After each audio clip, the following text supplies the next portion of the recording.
Hello everybody, welcome back to my Pathfinder Wrath of the Righteous Azata playthrough.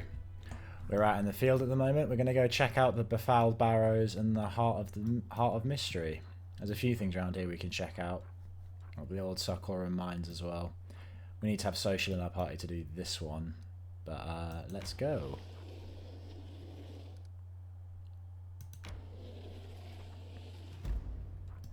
Knapsack on a tree. Okay. Should I... I'm wondering if I should try going for that army, even though it's a bit scary.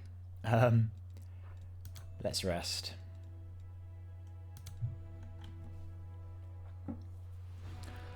I've heard that human mothers love their children unconditionally and absolutely.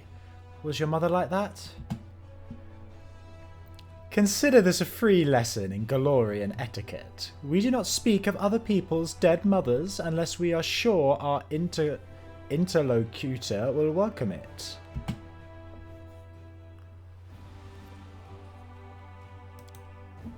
Darren doesn't want to talk about his mum. I get the impression his mum was the only... Oh, we've lost our buffs from our court. That's okay. I'm sure we will be fine.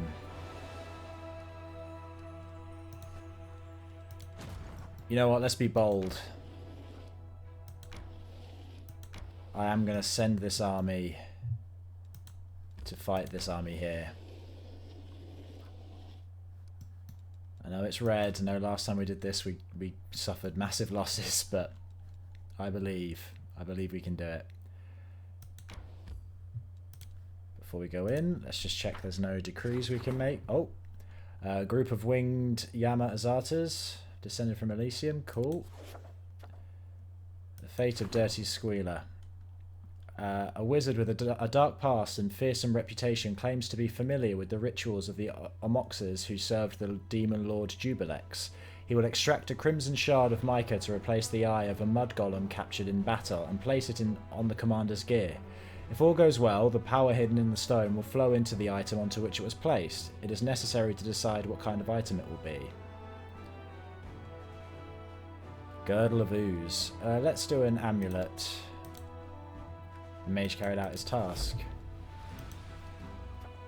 The fate of wicked dope. Oh, that's just such... That's such an incredible name for an artifact. Yeah, enchant the attractive impulse. I might as well do Glory to Heroes. I don't know if just doing these gives you experience. I hope it does. And Seelah wishes to talk next time we're in Dresden. Okay. We'll do that soon. We have to go back to get social anyway. Enter. Oh, okay. Iridescent streaks appear in the billowy violet sky above the deserted lands. The streaks are not like an ordinary Galarian rainbow. They look more like oil dropped in water.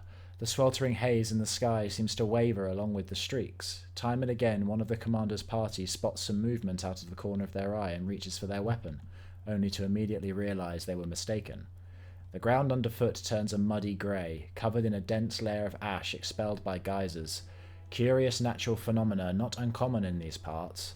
In the distance, barrows can be seen appearing only as vague piles of rocks in the haze. The wind whips clouds of ash into the faces of the commander and her party. Along with the ash, the wind ushers in ragged grey clouds that shroud the sky. A giant eye of cloud unblinkingly watches the commander and her party from above. One can only imagine how insignificant the creature struggling across the land must seem from such a height. In a break in the clouds, the white sky's eye pulses, ready to burst like a boil. The dark cloud of the pupil grows blacker still. The commander decides to... Yeah, let's study the shape of the clouds more closely. And Arushale's our best bet there. Success. Arushale observes that in this wind, the ordinary storm clouds cannot coalesce into clear shapes. The air throbs with peril.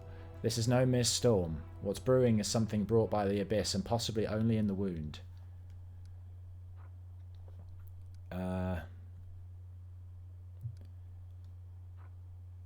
Let's try to recall any previous mention of such phenomena. Success. Nest observes that, for some reason it's replaced Arushale with Nest there. Nest recalls conversations with seasoned crusaders. If a giant eye appears in the sky, you must run and not look back. According to witnesses, what follows such an omen is so horrific that it can rob a newcomer to the Worldwound of their sanity. Okay, we'll do the mobility check as well. Make for the barrows, they only cover in the middle of the wastes. There you go. Living creatures can be beaten, but one cannot conquer a force of nature. The commander decides to run for cover. The party manages to reach the barrows before the storm swells to its full force. Something suddenly drops from the sky, landing with a splat at the commander's feet like an overripe fruit. It is white, about the size of a chestnut. It has a dark centre, and the longer the commander stares at it, the more it seems like something is staring back. The fruit looks disturbingly like an eyeball. The whirlwind of ash stops the party from looking up to see what is happening in the sky. Perhaps a carrion bird was transporting its already rotten prize home. At least that's what all the companions are hoping as they cluster around the milky white eyeball.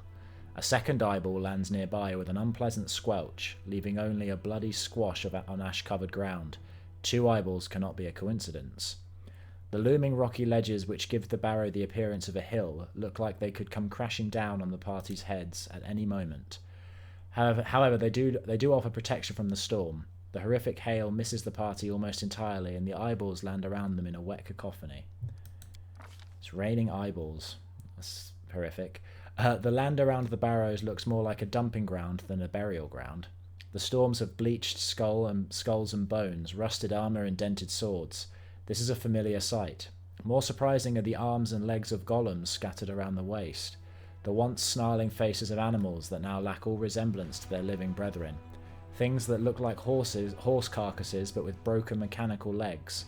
Everything is brown with rust and long forgotten. A battle was fought here once. Through the veil of ash, the party struggles to find the entrance to the barrow.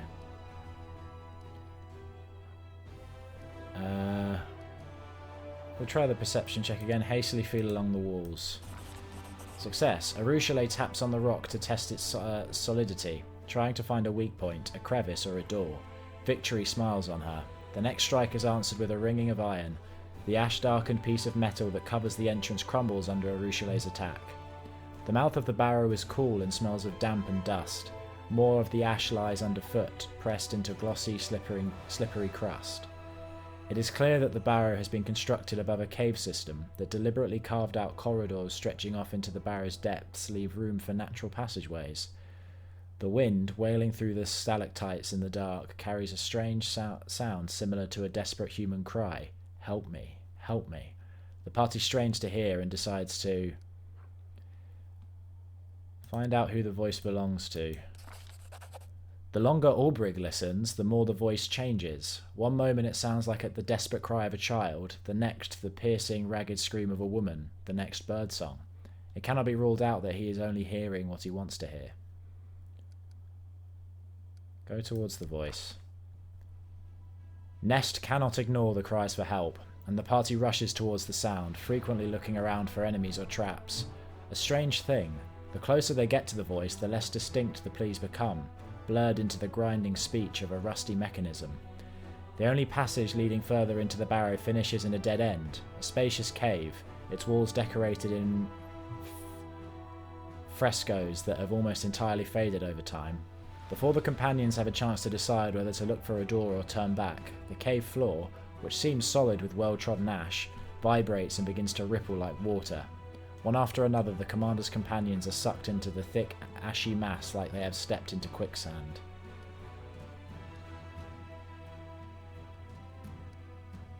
Yeah, we'll do the athletics, as Albrig's guaranteed to pass that, I think. The commander tries to grab hold of projections on the wall. The party notices fissures in the nearest wall and tries to grab onto the cracks to climb out.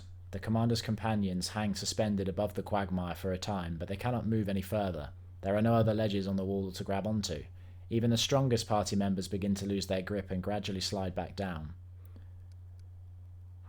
Okay, let's assess the situation. The party understands that panicking is pointless. Assessing the situation and formulating a plan of action is much more useful. When they stop struggling, they notice that the quick ash seems to loosen its grip in return. Below, they can hear strange noises like grinding metal. Could there be a mechanism drawing the quick ash downward? The exit from the cave is still too high up, and now the party only have one route out, down. Closing her eyes tight, the commander takes a deep breath and dives. The quagmire's resistance vanishes as expected. The commander opens her eyes, sensing that she is in freefall. Through the gloom, she sees a spear sticking out parallel to the ground, and she manages to grab hold of the wood and hang suspended from it. Suddenly, everything jolts into action. Dozens of daggers, swords, and spears spring out from all sides, whistling through the air. But this is no enemy ambush. The weapons are being brandished by the pistons and loudly scraping gears of a giant mechanism. The spear that saved the commander was so rusted in its piston that it was no longer able to move. The party has found itself in the heart of a giant metal flower, growing up out of the ashy quagmire covering the floor. The Uranag, built by the Forges of the Abyss, tries to close its petals, crushing, mashing, and cutting its victims to pieces. But years of lying dormant in the darkness have taken their toll. Its articulations move with the soul-shuddering screech and become easily jammed. The mummified bodies of unlucky crusaders can still be seen hanging speared on rusted blades. If the commander wants to avoid their fate, she must... we could just try to escape. Let's try to figure out what makes the Uranang move. Even a magical mechanism is still a mechanism. From above, the commander has a good view of the Urang's inner workings. Large toothed wheels are set into motion by gear shafts. It all becomes clear. If the gear shafts can be jammed, the movement will stop. The commander is almost out of time. Another few minutes and it will all be over. Realizing that a simple escape isn't possible, the commander decides to try jamming the Uranang's main mechanism in the heart of the flower. She looks around for something sturdy and finds...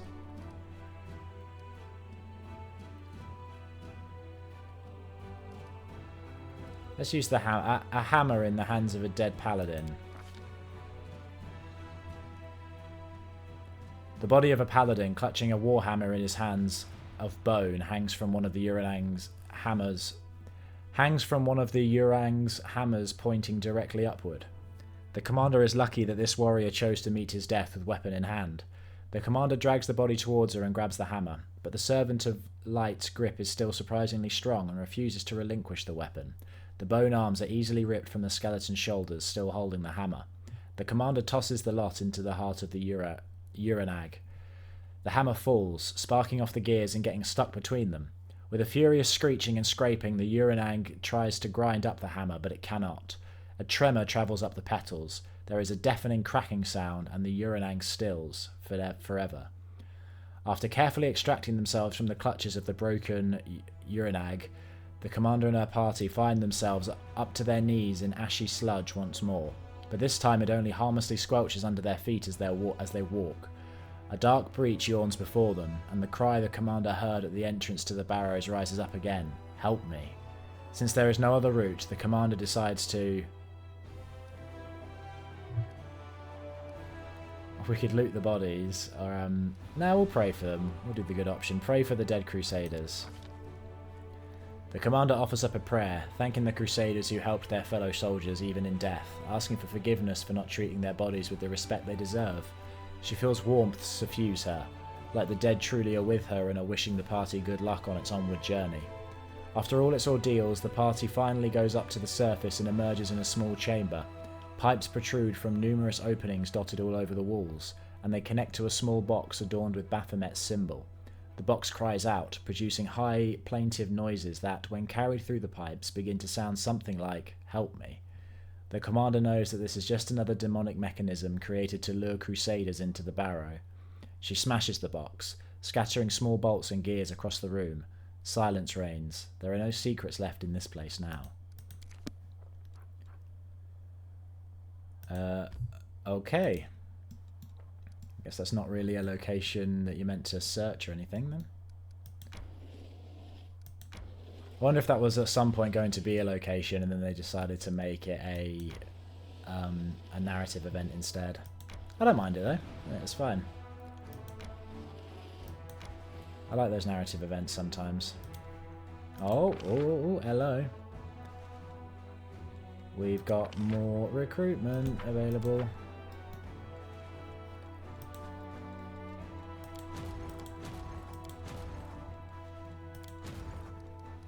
We want to build up a bit of a pile of Azatas because just I don't think 3 is going to be of any use, but 6 already seems a bit better, eh?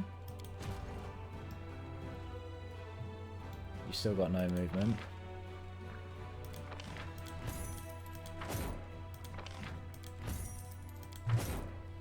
Right. You two can make your way down here.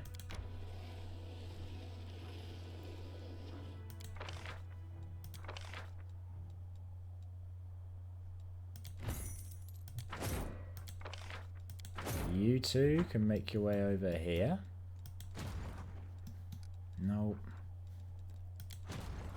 Yep.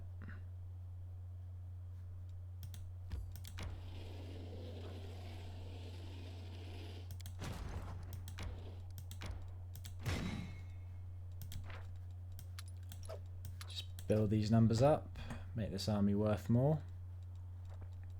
That's what we do every time, isn't it? Oh, we could do with more convicts as well, couldn't we? You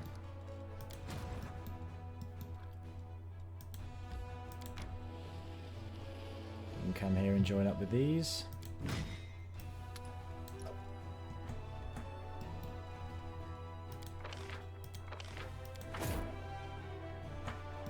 There's never any harm in having tons of troops. Because they have no upkeep.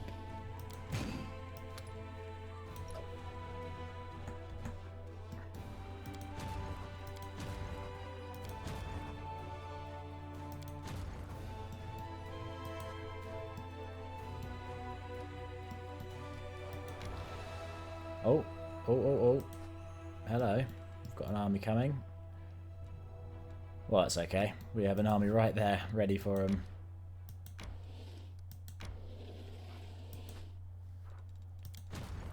In fact, we will go and attack them now.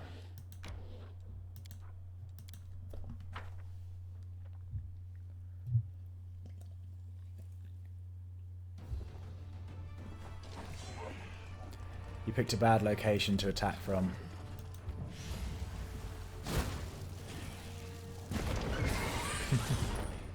Nearly a one hit kill. Take out the Drex. And it's just the shears left.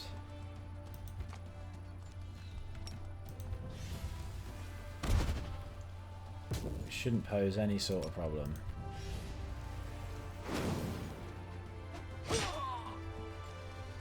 Nope. No problem at all.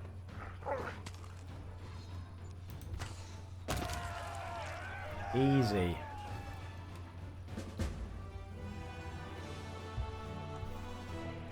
Accept.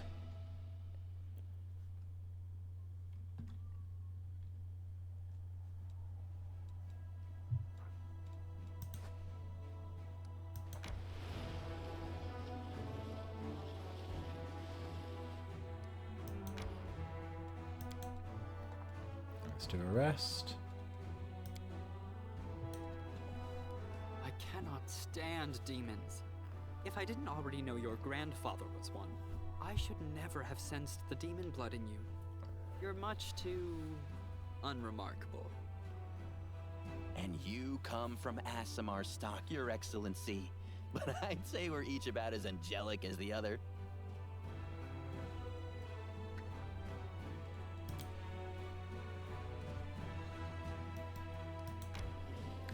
Let's check out these mines. Oh, we failed to sneak past some enemies, okay. I will prepare to fight.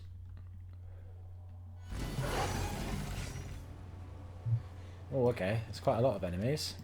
And we have no buffs. So that is worth being a bit cautious about. I will resist!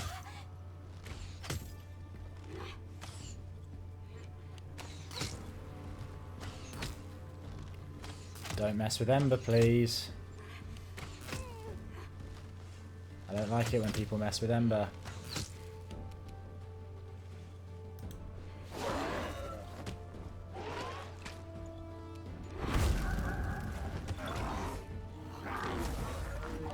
This is a tough attack, isn't it?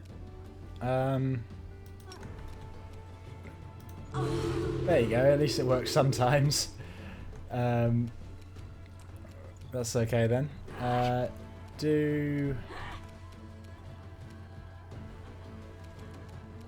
Try another one, why not?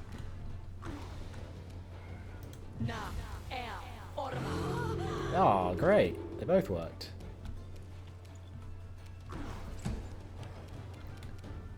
Okay, Nest. You can turn on your weapon enchantment. And do a frigid touch attack.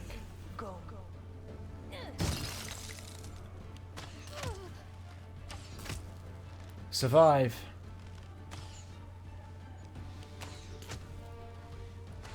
You can live. You can do it, Nest. Maybe not.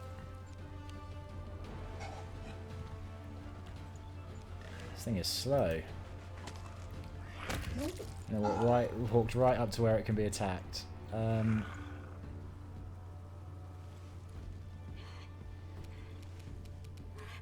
Cover me, all right? Come on, Warjiff. This is what no buffs does to you. Out of my sight!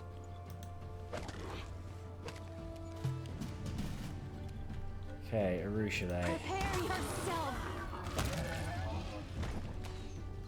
Perfect. At least you're reliable. Death from above.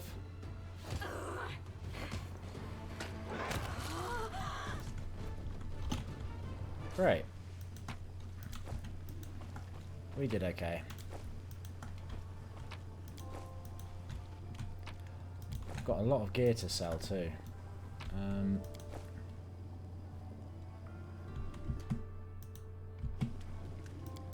Let's get out of here.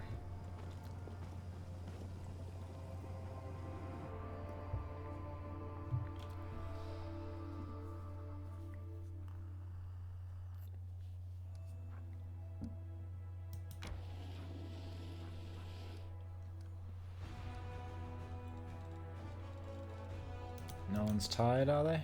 Okay. Going to the old Sarkoran mines. Wait, where's the reinforcements army I had? There they are.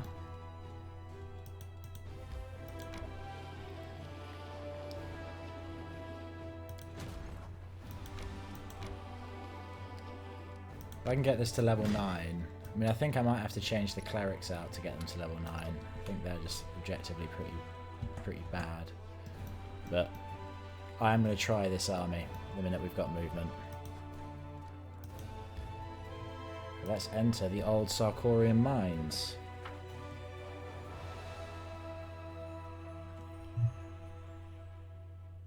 Is this the location that we were meant to search for? Well, there's a body there. So if we're searching for missing people, I think we might have found them. Okay. Let me just buff. Okay. Let's look around. Dead man's uniform bears the insignia of the Blackstone Company, a group of Andorian mercenaries. This is who we were sent to find. Cool.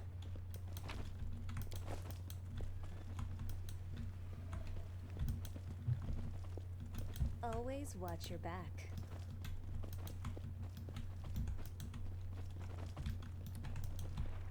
I don't think there's any point in going around the edge there, but...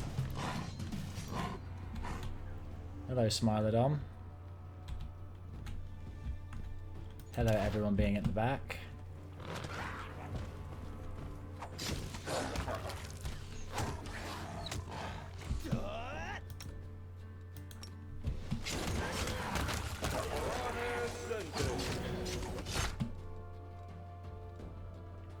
I know these things can spread diseases, can't they?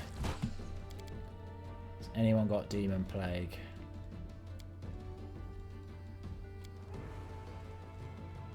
No one's got demon plague.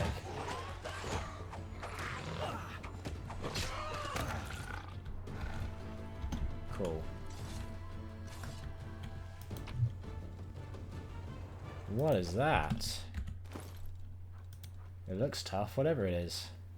Mighty Fist +4. Where? Okay, well, we're definitely giving that to Albrig. Albrig, come out of your shifter form for a sec. Because actually there's something else we need to give you as well. I remember. We need to give you better rings. I'll give you the herbal medicine ring. Why not?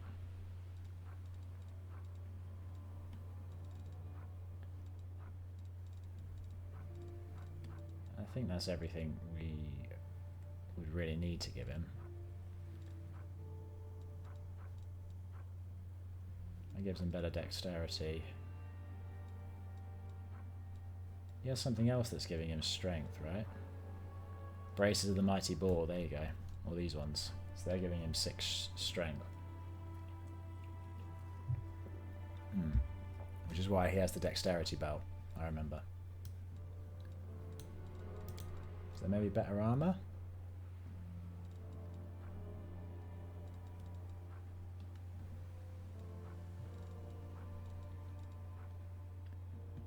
No, that's fine. Right, you can go back into being a griffin now, please. So there's a way out that way. Perception. This warrior was slain presumably by a mage who attacked him with sword strikes and a barrage spell.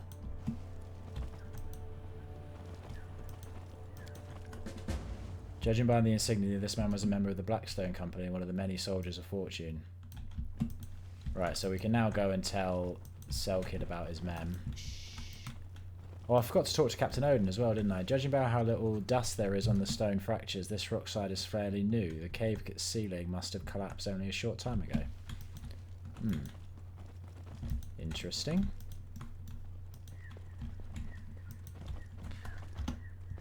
Why isn't everyone coming around here? Come on. Ember and Arushla, you need to keep up. No wild beast would have ripped apart bodies of these soldiers with such savagery. It was surely the work of demons.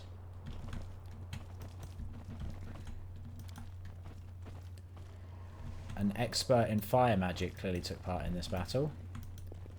So there's some sort of mage. You know what, seeing as we just got given that bit of information, the world's not ending just yet. Let's give us resist fire communal. That's called planning ahead.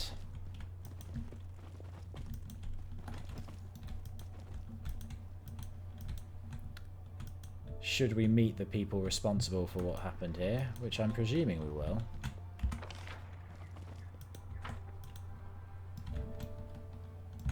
Well, then maybe not. We've seems to have searched most of this area.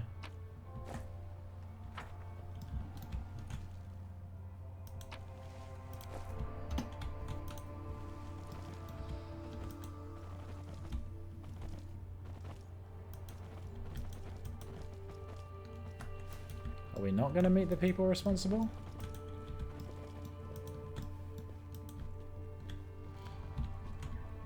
Has it got... Do we get here too late or something? This feels incredibly empty. That's easy. I'm suspicious of there not being anything here. You know what? Just because I'm feeling slightly paranoid about it. We have a scroll of Sea Invisibility Communal, don't we?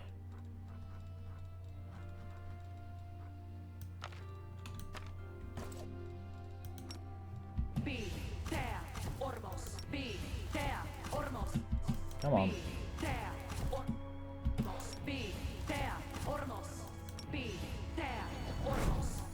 Right. Now let's just have a quick scan, because Precisely. maybe there's someone hiding. You never know.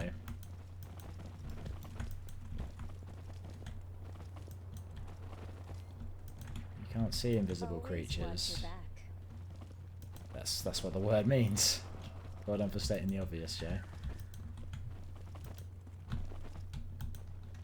Okay. I'll take this on face value then, and say it seems there's nothing else here to find.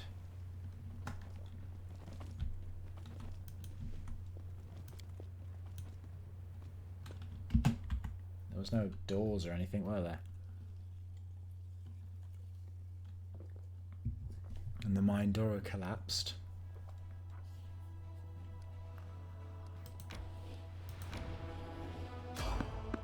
A random encounter.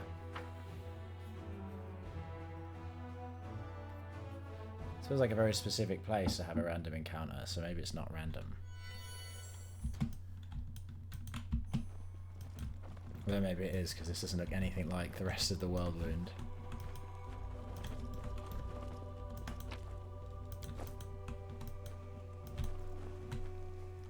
Oh, it's another ghost. It's the Heart of Mystery thing. A familiar ghostly figure rises to greet you. We meet again. I will ask you a question. Ask me a question, I will answer. The second question is more complex, and therefore the answer will be more difficult. I will share a memory with you, and you must tell me what you see. For a moment, the world around you ceases to exist. Instead, you find yourself surrounded by a thin, delicate mist. A green light ripples through the mist, illuminating the silhouettes of people, buildings, hills, ocean waves, animals, and trees. You see them briefly as they take shape, but they vanish almost as quickly as they appear. But there is something else with you in the mists, something that doesn't disappear. Menacing, elongated shadows rush towards you from all sides, and then the vision fades. The images flicker out of existence. Succeed a knowledge arcana check. The answer is simple. The vision showed you the ethereal plane. You saw Astra daemons hunting down souls that were trying to reach Pharasma's court. I saw Astra daemons stealing souls in the eternal plane. All it takes is a little knowledge to begin your journey. By answering this question correctly, you have taken the next step towards acquiring great knowledge. The legacy of the ancients is now open to you. Solve its riddle and you can continue forward. The secret of creation will be revealed to one most worthy. Do not give up your search. After you give your answer, you hear a strange noise like the ringing of a bell. The sound reverberates through the air. My time is almost at an end. Quick, ask me a question before the spell takes effect. How did you die? I died alone, in the dark. It was a death without honour. I was in the Tenebra's depths, though you might know the place by another name. It is called many things. I wanted to bury a horrible secret there. I knew that it might become my grave as well. However, I had no idea my death would be so dull, and I never suspected I would become a servant after death. But now I am bound to the will of another, and must serve them as they play their game of riddles. The ghost barely manages to finish his sentence. A sudden burst of magical energy surges through his body and he disappears with a scream. And that's the second time we've seen him.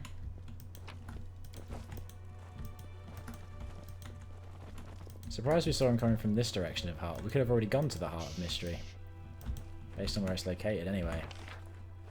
Unless we need to encounter him before we can get in at the location. Right. Let's go back to Dresden. We'll turn in those quests and we'll talk to Odin while I remember to do so. And then we'll get Social and come and do his thing.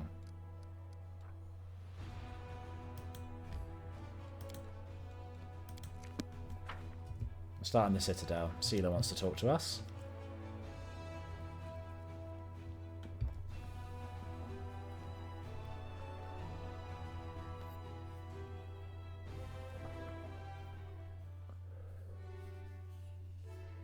Sometimes it takes a surprising amount of time to load, especially when it's just loading like a room. Seelah seems to be in a good mood. She smiles at you and then scratches the back of her head, as if suddenly realising something. I probably shouldn't have come to you officially, like to an audience, but this is the only way I can catch you these days. I wanted to ask, would you like to go shopping with me? It's probably not right to distract the Knight Commander with such trifles, but I thought I should drag you out for a walk. We haven't enjoyed a moment's peace since we met. We've either been saving Canabras or marching on Dresden. Besides, I desperately need advice. I'm going to buy a present, and I know nothing about fancy jewellery. Who are you buying the present for? For Elan and his bride. After that story at the camp, when Curl stole the ring from us and summoned the demons, Elan and I both overreacted and said things we shouldn't have. He apologised to me, but I haven't really apologised to him. I want to buy a ring to replace one that was stolen, and there's a new jewellery shop in Dresden. It's owned by Sunhammer, the same jeweller who made the first ring. Great idea, I'd love to stretch my legs for a bit. Great, well I'll meet you at the jewellery shop. It's in the east of the city. Oh no. Committed to a terrible Scottish accent for this. Dorganlinda Stranglehold. Commander. Dorganlinda's one eye is looking at you grimly. Next to her stands a shackled half-elf. This is Corporeal Nickled Bartley. He was detained while stealing army property. During interrogation, he admitted to being one of the leaders of the Fellows of the Crusade. Based on his account, we've identified and arrested the rest of the leaders of the Fellows. The law says this kind of offence in wartime warrants a noose. She shoots Nickelhead a sullen look. But they are our soldiers, after all. We fought together more than once. It's rotten hanging your comrades. I say we boot them all the way to Nerosian in chains. Let them be tried like common thieves. They'll serve their time, and hopefully these sorry excuse for bandits will wise up a bit. Woljif. What bandits? Bandits who've already hightailed it from Dresden? These guys are alright. We could use them for things. Don't split on your mate's nest, that's low. Let's tuck them away in some far-off garrison, and if anyone asks, we'll say they legged it. Arishale. They have stumbled. They're criminals. But they're also mortals who've chosen to risk their lives in order to stop a demonic invasion. Surely that mitigates their guilt, at least a little. There's no need for trials or gallows. We should show mercy and give them a chance to atone for what they've done. Lan. Well, I think they're bandits, plain and simple, and the gallows is where they belong. I can tie nooses for every one of them myself, if you'd like. Talk to the prisoner. Corporal Bartley, tell me exactly what you did. I did what I did. He's also Scottish, apparently. Nickel looks at you defiantly. I won't lie. I'll tell you everything, and you can do what you will. Pardon me if you like, and if not, go ahead and execute me. Here's how it went. In the last battle, some of our company ran into enemies with an infectious plague. When they got back to the barracks, half of them came down with something. They were hot as coals and raving, crying green slime instead of tears. And the smell! They were rotting alive. The healers helped everyone they could, bless them, but there just weren't enough healing potions for everyone. So my guys were lying there, rotting away, and the quartermaster, that cutter, just shrugs. We're out, he says, looking at me all smug. Well, we roughed him up a little, checked his cabinet, and what do you know? He did have potions, a whole crate of them. We ran straight back to the infirmary and we saved our friends, and that was it. They shackled us and brought us to you for judgment. And if you think I'm a criminal, then fine, sentence me. But I reckon the real criminals here are the quartermasters. They just sit there fat and happy, hoarding all the goods the kingdom gave them. Meanwhile, we're flopping that in the dirt and blood. And if we need anything, the answer's always the same. We're out. Dorganlinda. Corporal Bartley forgot to mention that he beat the quartermaster almost to death and left him to bleed out. It's a miracle the poor man's still breathing, and that the healing potions were intended for command staff. The quartermaster had an order. He was to die sooner than let anyone steal items for strategic importance. The death of a trained officer is a much heavier blow than the death of a common soldier. Without capable officers, our losses would grow tenfold.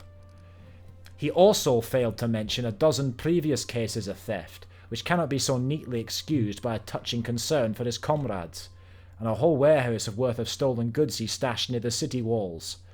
Dorganlinda shakes her head grimly, glaring at Nickeld. No way around it, lads. You've been caught. We have to punish you, otherwise we can kiss goodbye to any sense of order. Corporal, do you have anything to say in your defence? You can't put it all on us. We're soldiers. We were told to survive and fight another day, and that's exactly what we are doing. It's our blood that pays for your victories, and if we're winning and Mendev still can't give us what we need, then they're the scumbags, not us. You told us you'd cover for us if need be. You turned a blind eye here and there. You showed us sympathy. And now you're backing out? It was fine to do it once, twice, but 3 times it's the gallows? I would like to discuss our options with the council. Of course, let's talk it through. We can't rush a decision like this. Woljif, what was your suggestion? Remember how you pulled me out from behind bars in Canabris? You ever regretted it since? Woljif falters. Yeah, you did run away, mate. Actually, don't answer that. Anyway, what I mean is, they may be thieves, but they're still here. In the world gods be damned wound. Fighting demons, even though they could have been miles away from here by now if they wanted. Alright, they messed up, but these are our guys, and we need them in this war. Save their skins now, and they'll be loyal to you forever. Hush this all up and keep it out of the court. Send them off to some remote fort somewhere. They won't forget your kindness. Just you wait. They'll fight for you until they die, or we win. Arushale, your opinion? Commander, we are more than an army. We are crusaders, a holy brotherhood that protects this beautiful world from absolute evil. These people have committed a crime and need to be punished, but we can't treat them like common marauders. There can be no place for whips and gallows on this sacred march. Spare them. Give them a chance to atone, as you did for me. You'll see it will work better than the most severe punishment. Yeah, what's the point of punishing criminals anyway? We can just wag a finger at them and ask for a pinky promise never to do it again. And tomorrow those dirtbags will steal our whole citadel 1 brick at a time to build themselves nice little mansions with a view of the wound. Alright, Lan, what's your advice? Are these the acts of crusaders? No, they're the acts of highwaymen. And at the end of that highway, there's a tall tree with a sturdy branch waiting for them. The fact that they're crusaders doesn't excuse them. On the contrary, their crimes are corrupting our army from the inside. There can be no prison for them, only execution. And let it be known to all, if anyone pockets a single button from our spoils ever again, let alone commits a robbery, they'll share the same fate. You sound like Regil at the moment, Lan. They're not some outsiders. They broke the law, yes, but before that, didn't they prove that they're ready to die for complete strangers? I agree they should do penance for their sins, but they should do it here, among us, repentantly serving the Crusaders' cause. Dorgalinda, what's your solution to this? We're at war. In a war there's only one sentence for this type of thing. Execution in front of the ranks. But warriors of the Crusade should get some sort of leniency for their past deeds, shouldn't they? I've looked into the records of every fellow, and let me say this, none of them have ever faltered in combat. None have ever abandoned their comrades. They've fought it with daring and bravery. They've given it their all, and the other soldiers respect them. It feels awful to hang people like that. We'll send them to Nerosian. Let the judge give them 5 or so years of hard labour. They say it clears your head right up. Yeah, they clearly forgot that in Mendev. Only nobles and rich people are allowed to steal. Oh, pardon me, not steal. Collect taxes and care about their wealthy selves. And if a simple lad grabs a loaf without permission because he's starving to death, his options are gallows and hard labour. Man, I love this country we're protecting. Everything's clear to me now. Well, I'm definitely going Woljif or Arushale. We're definitely not going lands, and Dorgalinda's is just lands but less hard. It's like, oh, sending them away doesn't really do us any good, does it? If we do Woljif's, finance points income increases by 10, and material points income increases by 1 for each controlled region. That's nice. Oh, okay. The effects of positive morale on finance, materials, and energy points income increases by 33%. Well, that's good. We've always got full morale, so we're going to do that one. And that's the most fitting, I think, listening to Arushale. Arushale will give them a chance to redeem themselves. Thank you. I know better than anyone how strong the grip of sin can be. But if even I'm able to fight it, then surely they are not without hope. I'm certain your mercy will raise the soldiers' spirits and serve as a worthy example. I hope that it does for our fellows' problem. Who knows, maybe our supply situation is finally sorted and I won't have to assemble the Logistics Council in full again? We can only hope. Oh, there you go. The commander has succeeded in turning... I thought we had to fill up all of them.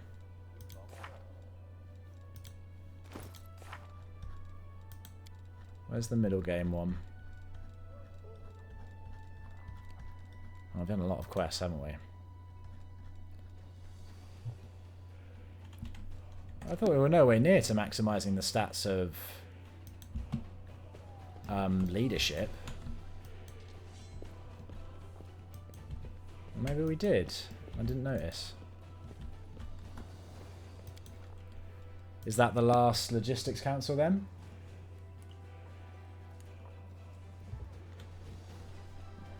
Seeing as we're getting to the end of the councils, we should definitely get on with the Ivory Sanctum soon.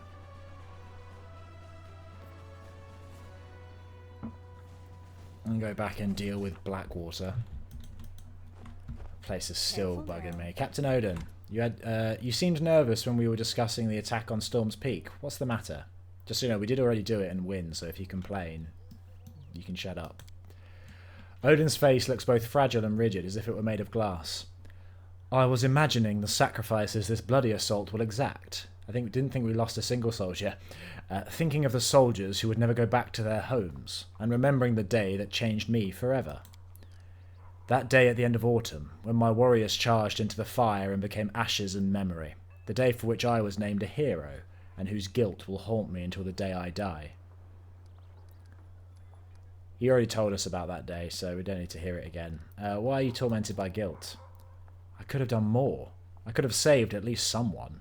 It's true, I didn't hide behind my comrades' backs, and the wounds I took in that battle nearly killed me. But still, I could have done more.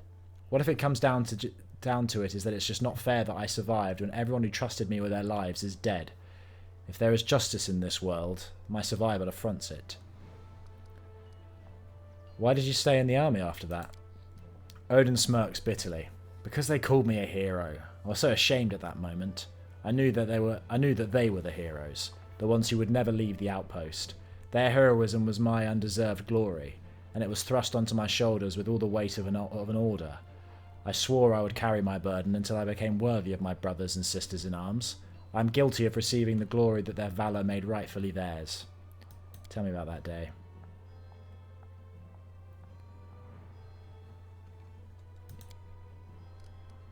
Oh, maybe I haven't had that. Okay. Oh, I can describe it in great detail. I return there every night as I fall asleep. I remember how it sounded as the outpost was consumed by flames. I remember counting my soldiers after every attack, every bleeding wound of a gap that had opened in our ranks. How people threw themselves into the boiling river to escape the burning air. And naturally I remember how it felt to be the last, to be the only one left. Thank you for telling me this. I'm a soldier. Soldiers aren't made for easy lives. Something subtle has changed in his expression, as if some unseen visor has been slid back over his face, marking the end of that moment of painful sincerity that arose between you. I have to go. Okay. That's easy. Wasn't that much to say there, but we need to go see Seelah. We need to go on a shopping trip. Yay. Let's check with the storyteller. I haven't found any more pages yet. Oh, we can fix the gauntlets. Let's do that. The metal in the elf's hands takes the shape of armor plates. The demon blood sizzles on them like on a red-hot grill, and the essence is absorbed, leaving behind a greyish residue. This relic is called the Stern Hand. It is the name given to it by its owner, a Sarkorian witch hunter. The two gloves represent the bond between two beings. People who wear such relics do not live for themselves, but die for others. Okay. That sounds like something that's appropriate for us. The Stern Hand. These spiked gauntlets grant the wearer's animal companion, as well as Azata's dragon or Lich's skeletal champion, a +6 bonus to strength ability score. Oh, well, we'll definitely use that. At the beginning of the battle, the creature must pass a will saving throw or start attacking party members. Ugh. If the initial saving throw is failed, the creature can make... Oh, is the implication that we're being violent with them?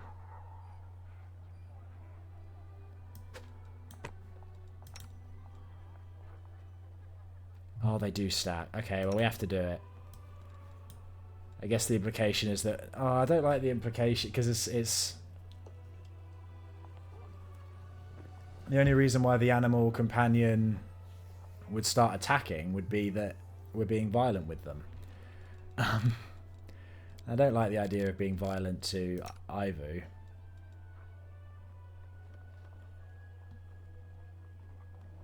Maybe we could give him to Darren. So it's more I think that feels slightly more appropriate, but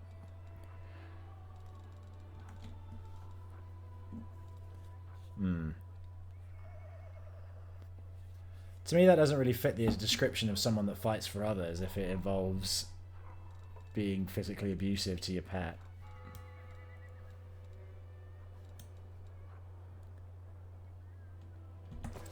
Okay, we can wear it for now. Although I will keep in mind swapping it over to Darren.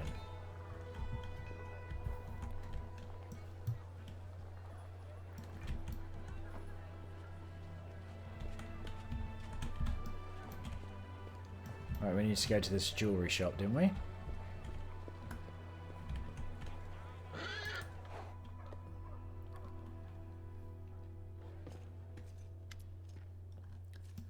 Derek Sunhammer. Do my eyes deceive me? The victorious Knight Commander herself has paid a visit to my shop. Such an honour! Such an honour!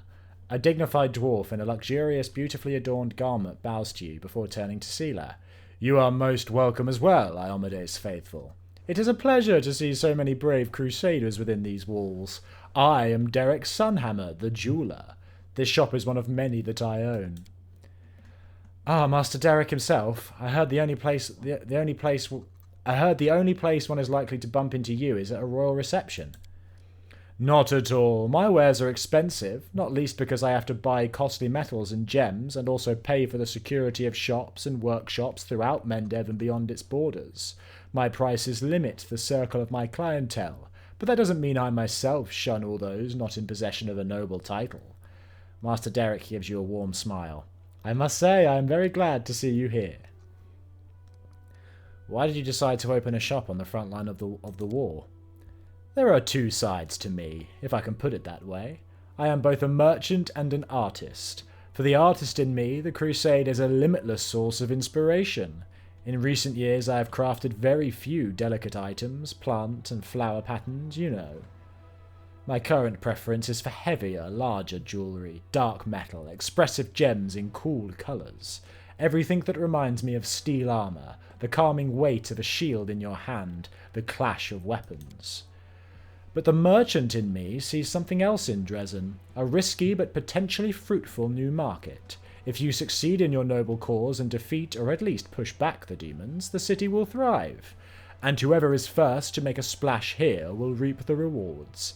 Those are my motives, inspiration and greed in equal measure. Master Derek makes a helpless gesture. Seelah wants to talk to you about something.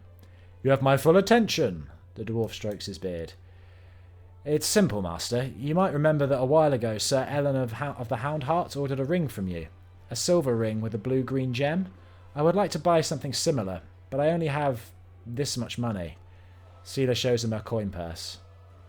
We've got tons of money. If what Seelah is offering is not enough, I will help. Come on, Nest.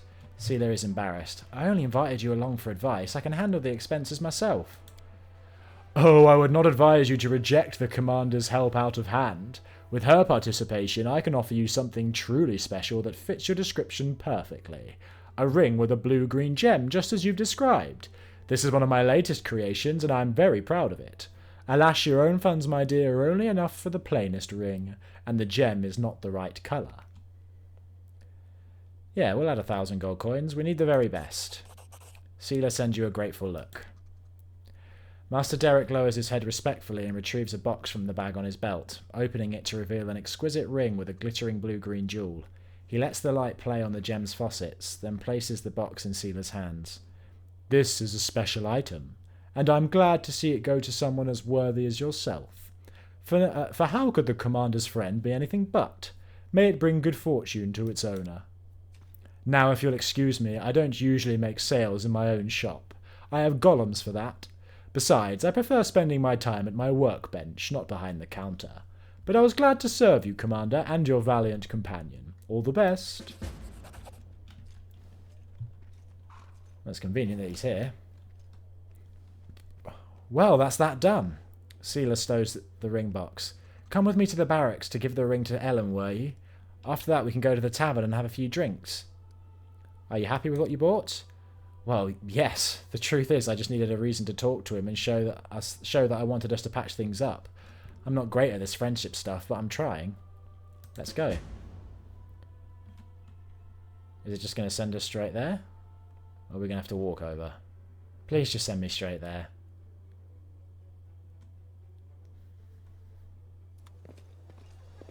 My only dealings with jewelry were back when I used to steal it. Even remembering it makes me sick. Dresden is a nice little town, and since we got here, it's really transformed. It looks better than ever. I don't care what anybody says. I like the life of the Crusade. Many different people, and everyone has been brought together by a common goal. When I go to pray to the Sword of Valor, this feeling of total calm comes over me. It's like, oh, look, the fortress walls won't protect us against flying demons, of course, but still, I can't help breathing a little easier when I'm behind them.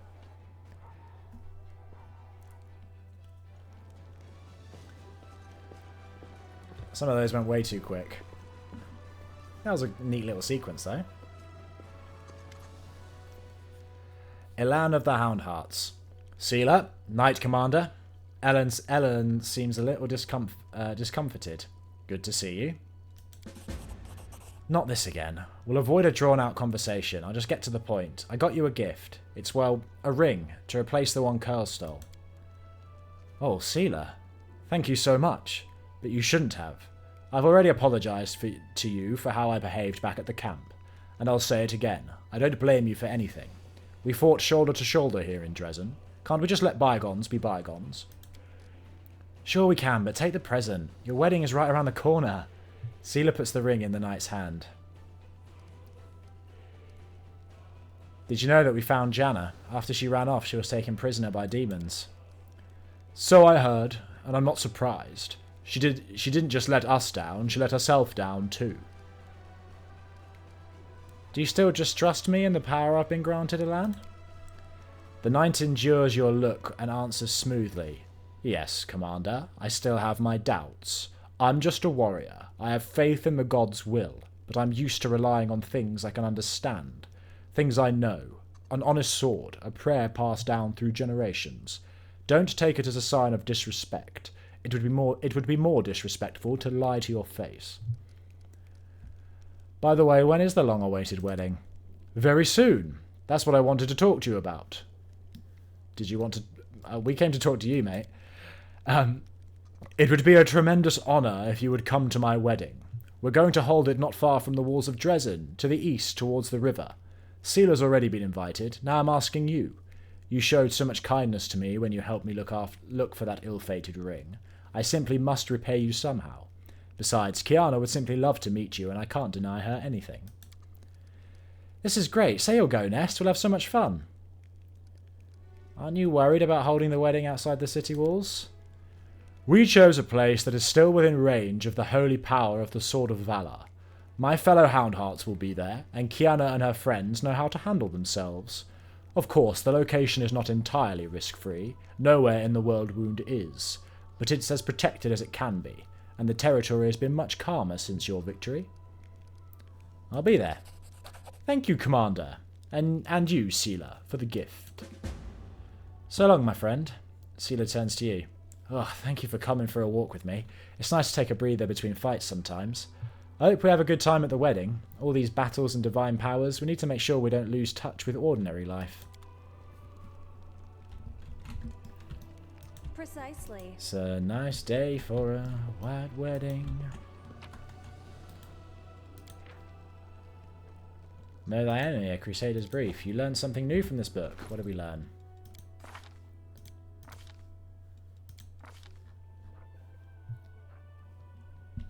Oh, that's good. Just a bonus to perception and stealth checks. I mean, the stealth checks are less important, but... Where's Krennic? I know he's supposed to be around here somewhere.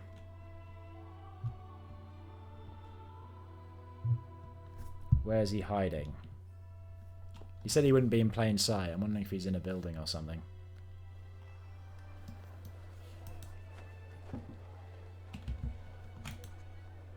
Oh, there's Captain Haramatin. We haven't actually talked to him.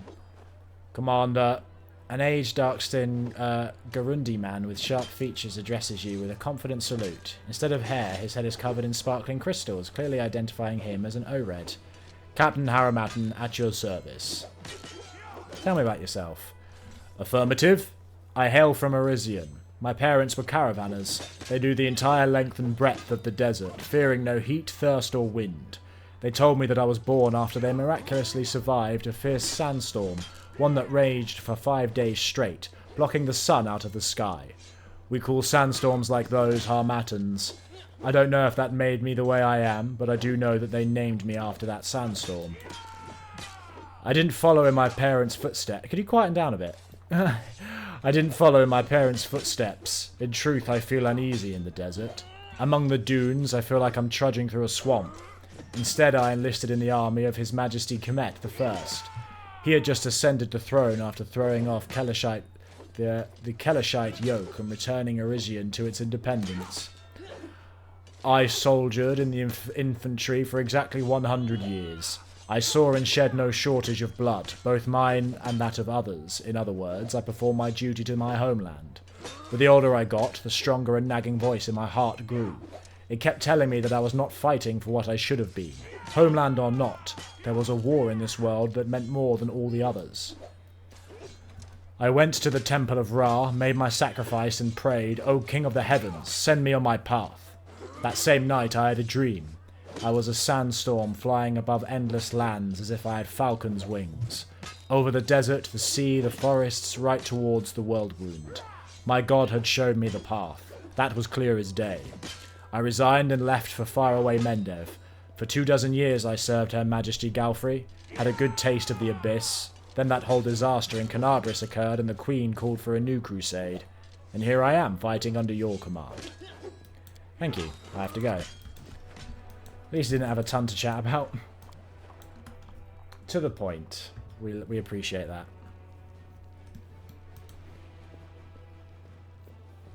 And we need to talk to Selkid.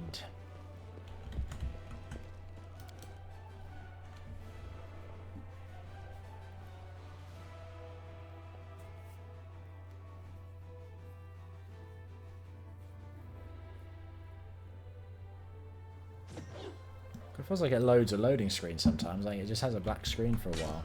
Silkid. I found the missing scouts. They are dead. Silkid lowers his head and says nothing. After a while, he nods sullenly. Well, we are at war. Thank you for discovering their fate. What exactly happened to them? Your soldiers were ambushed by demons and a powerful fire spellcaster. Curses. I instructed my men on how to act in case of an unexpected attack. The trap must have been prepared by a tactical genius. I have to go. I see, duty calls. Is it possible that we will meet this tactical genius again?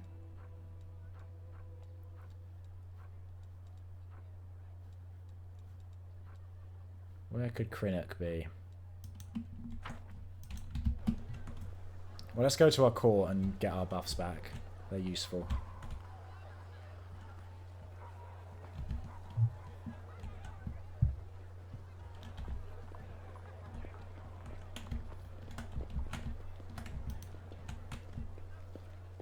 Maybe the bladesmith will have some adamantine gear.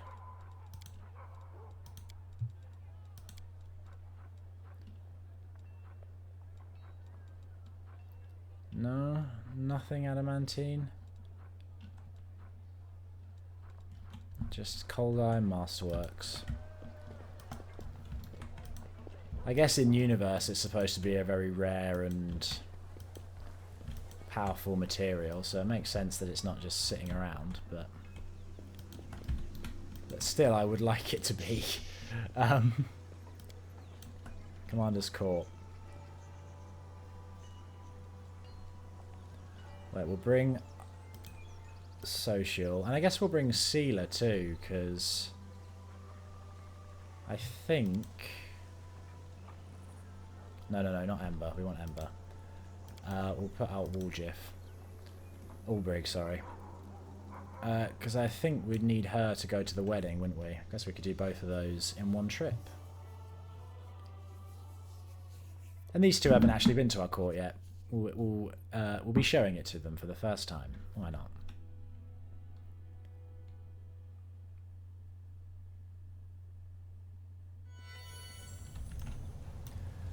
And we should level them up. Skills. Feat. I'm going to guess weapon focus, but let's check. My guess was correct. Weapon focus glaive.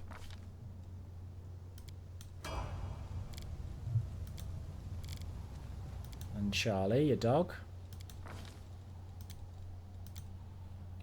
Oh, he's got a bunch of levels to go. What's it for 11 and 13? Improve critical and dazzling display. Oh, that's the recommended thing here anyway. Just put it all into strength.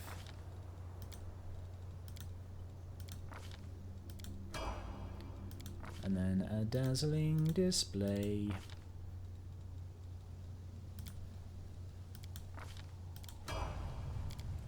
And Seelah. Oh, actually, I should have changed Darren out for social because they fill similar roles.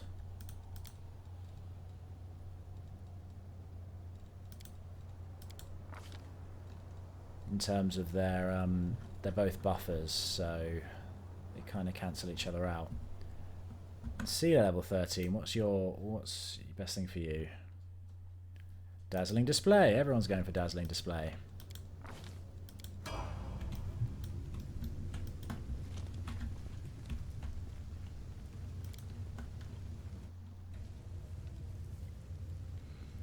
Yeah, we'll just rest for the normal amount of time.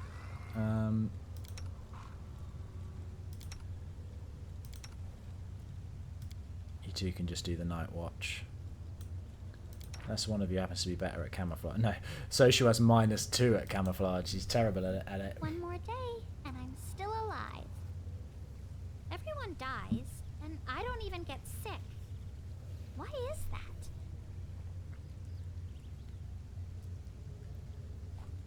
Got a good constitution, Ember. Hello, Georgie. Cat's just come to say hello.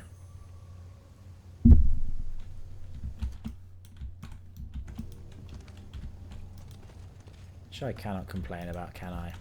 Anything new going on here? Wallflower, I've told you so many times, you have an amazing voice. So deep, so striking. I'll have you trained in a snap if you only wanted to sing. Sing me. Just no. Besides, I don't like being on show like that. Oh look, Nestor's here. It's probably something urgent. General mood. You're just going to complain about Kel Five Knives again? Okay. I thought you'd complain about the mimics if you're going to complain about anybody. Right, area exit.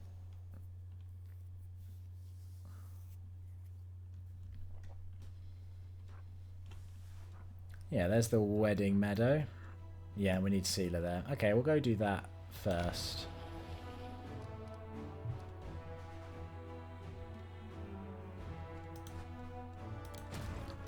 But first, let's take a pop. I'm going to save in case this goes disastrously wrong, but we'll have a go. I reckon we can take them.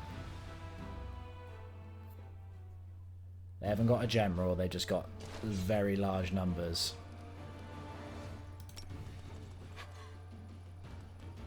Just take out try to take out their archers first.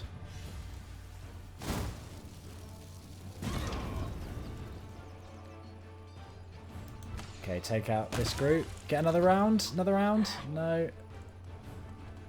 Okay. These numbers are really large. Hold back, let them come to us. Okay, mages, just try to take out the archers so they can't... There you go, perfect. Archers can't do anything to us now. They're dead. Everything wait except the dogs. I want the dogs to be a distraction. Oh, that's bad. Oh, okay. Okay, I'm beginning to change my mind about this.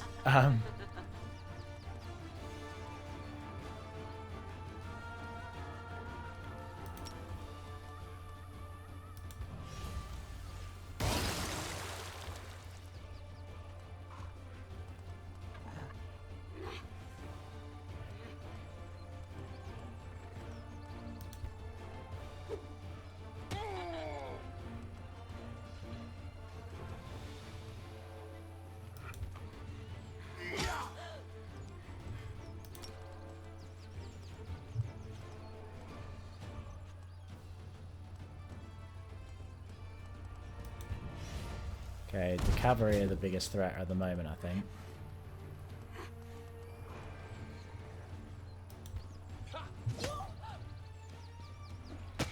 Back off. Back off, clerics. That's not cool.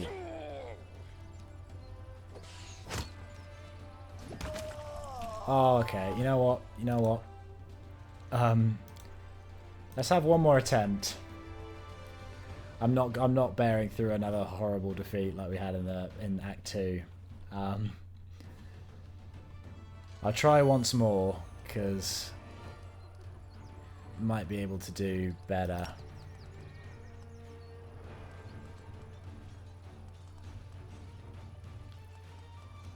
The light cavalry are pretty tough, aren't they?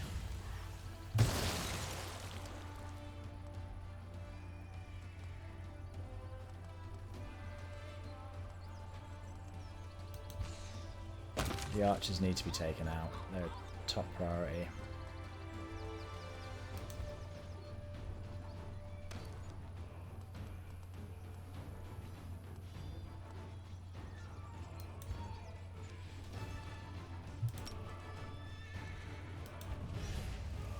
Take him out.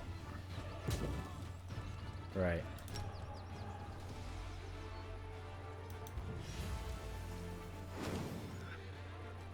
Just have the dogs wait there.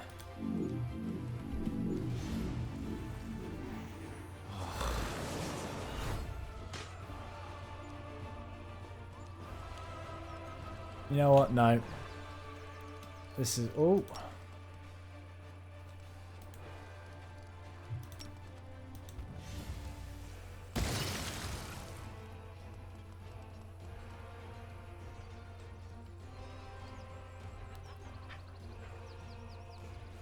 The clerics being against us is not good.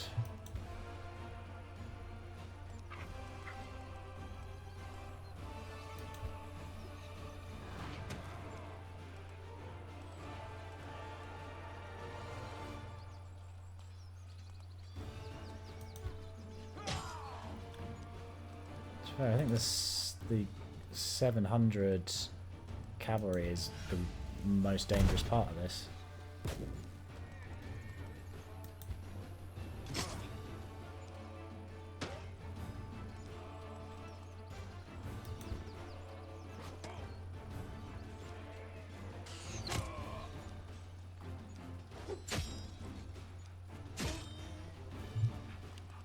Okay, okay. This is maybe not the end of the world.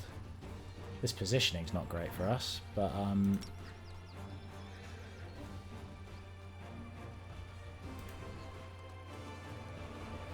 let's do Good Hope, get some healing going. We should get our clerics back this turn if I'm paying attention.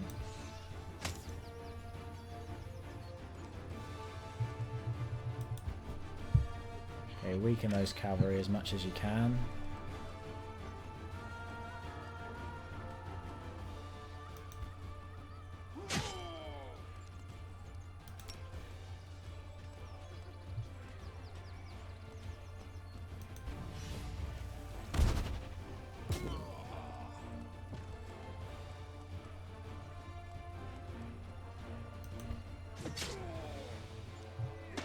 It's only supposed to be for one round. I call no happy on that. No happy. No, okay. This was a bad decision. We will pretend it didn't happen.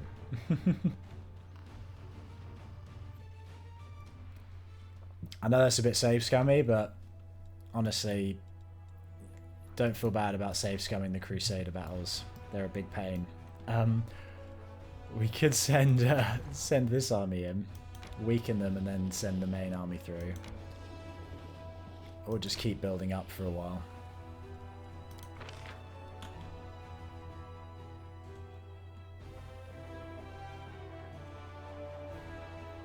Headhunters and rogues.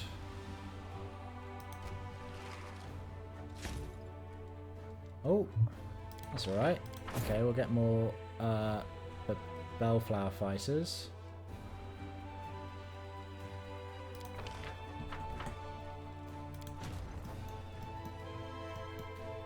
Please make your way down.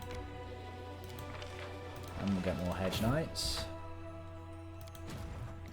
Hedge Knights are worth 3 on their own.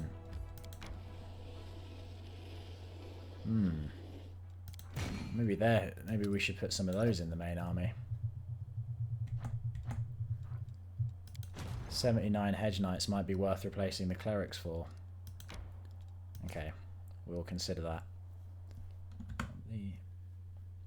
But yeah, let's go to the wedding.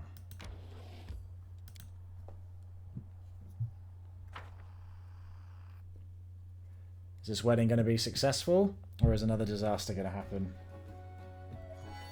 Maybe Curl will show back up. Elan of the Houndhearts. Commander, Seelah, you are here. Elan is trying so desperately to hide his excitement, it's almost comical. Welcome! I'm a little confused. Where are the musicians, the crowd of drunken guests? The last wedding I went to, we got the priest drunk off his face. Oh, please, don't try to do that here. We've already had enough trouble. Kiana worships Desna, I am Almade. In the end, we invited a priestess of Adbar to conduct the ceremony, so that no one would be offended. Congratulations, but where is the bride? Congratulations, but where is the food? Yeah, we're going to do that one. But where is the food? Let me tell you everything. Before the official ceremony, all the guests are enjoying themselves at 2 venues. The one on the right has been organised by my Houndhearts, the one on the left by Kiana's friends. Each venue has its own theme, but I won't tell you which is which. It'll be more fun to see for yourselves. Both venues have food and drinks, and a little contest where you can win prizes.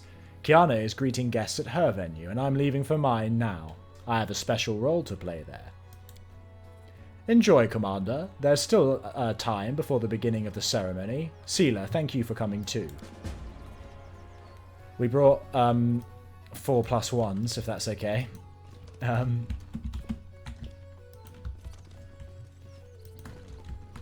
we want to go to the bride's tent because she's a Desnan priest, so we should be good at whatever they do. We haven't let loose like this in a long time. That's a maze.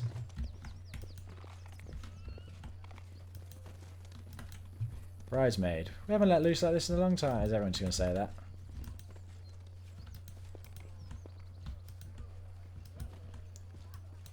Yeah, this is the... yeah, there's Kiana.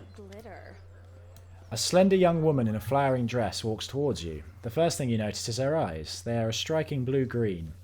Welcome, travellers, to the secret steep land of Ustalav.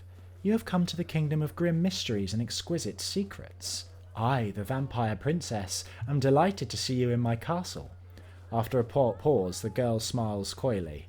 I'm glad to finally meet you, Commander. Seelah, I am Kiana, soon to be the wife of that unfortunate knight who invited you here.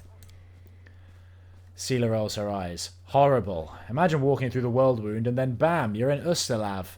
I'm not even sure if a paladin is allowed to feast with a vampire princess. Arisone. It's lucky you're not a follower of Pharasma, valiant Seelah. Arisone, the Dresden priestess of Adabar, is a short oh, that's where I recognise the name. She's the cleric we can sell to. Is a short distance away from the happy bride.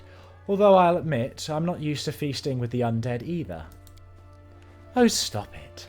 My friends and I are completely harmless vampires. We won't bite. Kiana laughs musically. Truth be told, we chose the theme of Ustalav because it lets us wear beautiful dresses, light candles and drink red wine all evening, pretending that it's blood. I personally can't think of a better way to celebrate my wedding. Oh, Vampire Princess, I'm honoured to be your guest. Welcome, guest. My castle may be humble, but I hope it will entertain you.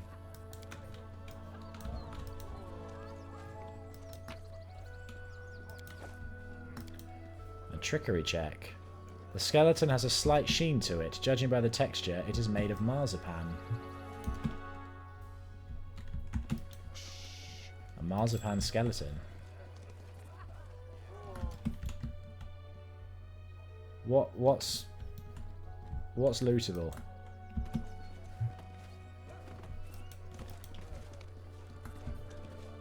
Something lit up there.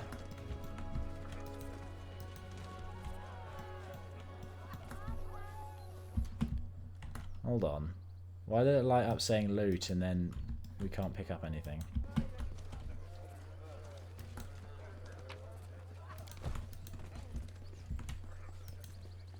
Hello, bridesmaid.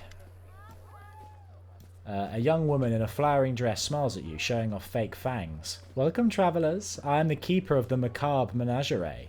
Truth be told, we only have a few animals in our possession, none of which are all that macabre, and the main attraction is currently sulking under the table. But this doesn't diminish my grand title among the servants of the vampire princess. By the way, could you help me lure the fearsome beast out of hiding? I will reward you for your help. Oh, I guess the bone is what we found. Here is a bone. Oh, you dismembered old Killy, our poor skeleton. Alright, since I was the one who set the task, I'll give you a reward. You can choose a kiss or a prize. Oh, let's go for a kiss. Nest has always been a flirt. As you wish, guest. She kisses you on the lips. The fake fangs get in the way and scratch you.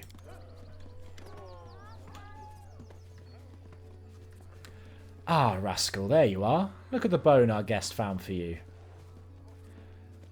Perception check pass. What's that he's wearing? A jeweled collar? Yes, like it. It's by Derek Sunhammer himself. Nothing's too good for my darling rascal. I can't believe it. The dog has a collar made by our master jeweller. Too much coin makes people do strange things sometimes. I once heard about some aristocrat who bathed his horses in a special gold bathtub. Guilty as charged. Darren, that was you. Good boy. The dog wags his tail. Careful now. We talk to these bridesmaids. Kiana and Elan make a beautiful couple. Arisone. Arisone lowers her head graciously. Knight Commander, how can I help you? What do you think of the celebration?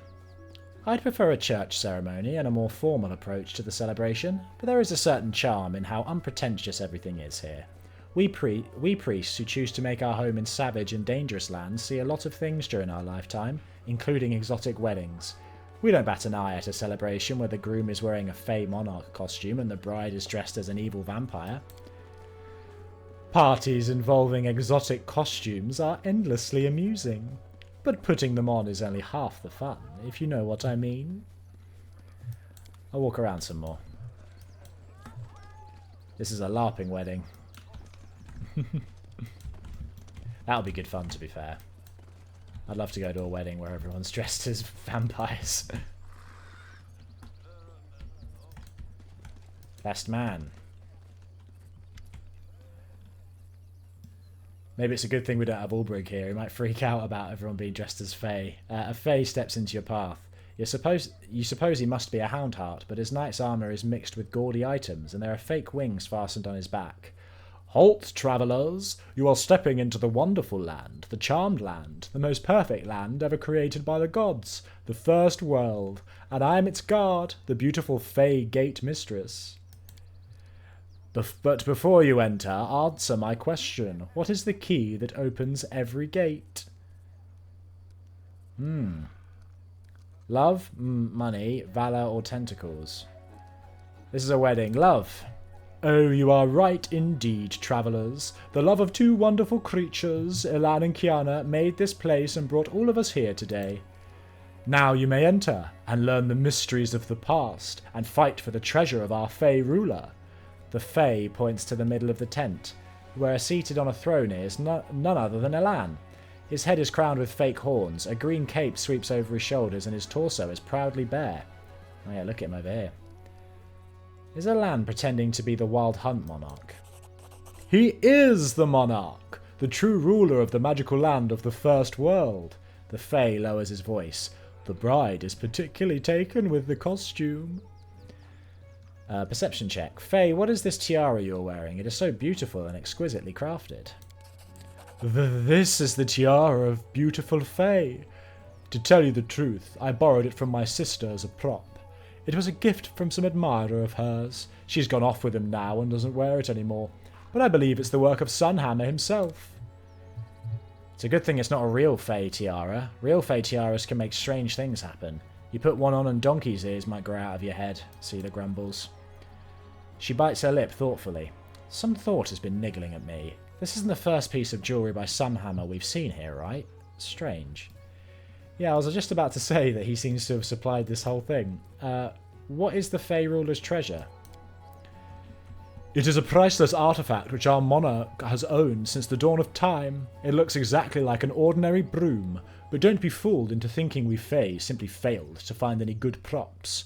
So the artifact, the monarch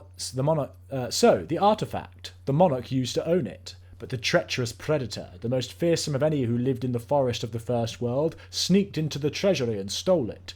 This predator lives in a secret lair, which is conveniently located in this area. Everyone who makes it through the enchanted wilds of the First World and reaches the beast's lair will get a reward. Ugh, damn, old-timer Seelah hasn't played games like this since the thieving days. We've got to accept the challenge, Nest. Yeah, we want to take part in the treasure hunt. Alright, and then I'll repeat the rules. You need to search our corner of the First World and find our amazing broom-shaped artifact. But first you need to answer a few riddles. You'll see. And come face to face with a dangerous predator. And then you'll get the reward. Yeah, there's something,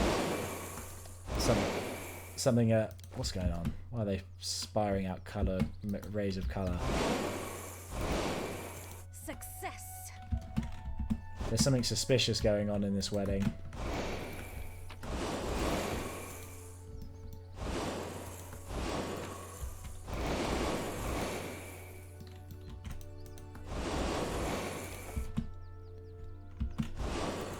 The beast. Oh, hello, adventurer. You must be looking for the artifact that was stolen from the Wild Hunt monarch. I'm the beast who crept in and snatched the artifact. I've taken steps to prevent the stolen property from being returned to its rightful owner. Namely, I have placed the true artifact among several fakes. You will never guess which is the real one. The beast points out a few identical brooms. Are you the predator, the most formidable beast in the forests of the First World? Actually, I'm a lawyer from the Rosian and a friend of Elan. The predator makes a helpless gesture. When they were giving out roles for the celebration, guess who was appointed the magical beast? They said I was the hairiest fellow in the party. It's alright, I have my own wedding coming up. I'll even the score then. What will happen if I choose one of the fake artifacts? According to the rules, you are supposed to turn to stone if you take the wrong broom. I mean artifact. But to be honest, I'm willing to help you out. I actually forgot which one I marked as the right one. So I can just take the broom and go? There was supposed to be a battle with the predator, but I'm not drunk enough for that yet. So just take any broom and go. Don't forget to give it to Elan. The monarch will give you a reward for returning the artifact. Elan. Elan is trying very hard to maintain his aloof demeanour, but he can't help breaking into a smile every few moments. Mortals, you have returned my artifact. I shall reward you forthwith. We Fey monarchs are noble beings and not evil at all. Colour me surprised, friend. I never thought I'd see our straight-laced Sir Elan come to his own wedding dressed up as a Fey princeling. I'm begging you, no jokes about the horns, please. I don't want to be remembered as the cuckold bridegroom. Elan sighs, but then starts smiling again. I don't know if you've ever fallen in love, Seelah. I don't remember you ever talking about it. But when it happens, you are no longer who you once were. I suppose I didn't expect this for myself either, but Kiana was so desperate to have an unusual wedding, I thought to myself, if unusual is the goal, then I should do something I've never done before. The wedding's great. I'm having fun. All the guests keep telling me that. That means all the effort was worth it. And now, if you please, I'd like to return to my role. Please continue enjoying the festivities. Wait, I have a broom for you. No, I'm meant to give you a broom, Elan. Don't stiff me. Probably fake Sheikah. You see the broad-shouldered dwarf woman wearing a hood. The outline of her form is constantly trembling and shifting, probably because of a spell of some sort. Greetings, traveller. We are Sheikah the Many, the rulers of time, piercing through all epochs. We know all the secrets of the past and the present. We can reveal your destiny to you through this fortune cookie. The woman points at the box beside her. Me, I want a cookie, Nest. Can I have a cookie, please? Ivu, you've not spoken up in ages. Give Ivu a cookie. There you go. Ivu crunches the cookie between her teeth. Her eyes close in sheer delight, then her eyes pop open again. I lost control and swallowed the fortune. What are we going to do? Now I won't ever know my future. Oh, don't be sad, dragon child. We will tell you your future just like that. You will grow up to be a big dragon. Some prediction, I can do that too. In the future, I will eat a lot more cookies. Take a fortune cookie. The note in the cookie says, if you can't do it, you can always start again from the beginning. Like we did with that fight just now. You can't be the real Shaika, right? The woman winks but says nothing. Thanks, I'll be going now. Yeah, Ivo hasn't spoken up in so long, I kind of forgot how they sound. Come on, Elan, we have a broom to give to you. You shouldn't just cut off the conversation like that. What's the point of this broom then?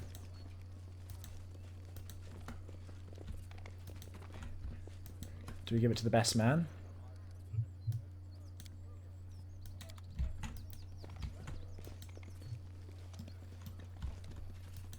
Oh, I'm slightly annoyed by that, honestly. Shouldn't have just cut off the conversation. We have the reward to give to you. Is it going to be in our inventory forever now? Oh well. Precisely. Let's get on with the wedding. It's not that big of a deal. It's like, oh, the best loot in the game. And it bugged out and you can't get it. Wait for the beginning of the ceremony. I don't mind spending the time before the ritual with you. Are you sure? I'm a boring companion and there are plenty of entertaining activities around. I think we've done all the entertainment. I've already seen enough of the entertainments. Your company is most welcome, Knight Commander.